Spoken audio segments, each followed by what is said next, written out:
जय जय रघुवीर समर्थ। मंडळी, आज 22 एप्रिल रामानुजार्यांची जयंती। रामानुजार्य हे एक मोठे वैष्णव होऊन गेले, महान संत झाले, मोठे तत्वज्ञ होते। त्यांचा कालावधी जो बघितला तर तो 11व्या शतकामध्ये यांचा जन्म झालेला आहे आणि यांनी भक्ती आणि ईश्वरी श्रद्धेचा प्रसार आणि प्रचार आपल्याला केलेला दिसतो।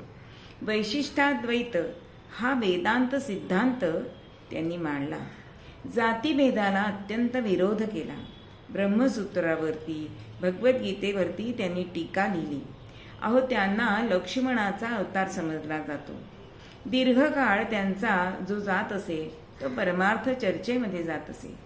कारण परमार्थ जन्माचे सार्थक, परमार्थ दाखवी परलोक, या उक्तीने ते लोकांना परमार्थ कसा करावा, का करावा ह्याचा उपदेश करत असत। अहो, त्यांच्या अनुयायांमध्ये जवळजवळ 700 गोसावी, 1200 संन्यासी, 12,000 संन्यासी आणि 300 संन्यासिनी एवढे अनुयायी होते। एवढा त्यांचा मोठा शिष्य परिवार होता। अशा ह्या रामानुजार्यांना माझे शतशः दंडवत।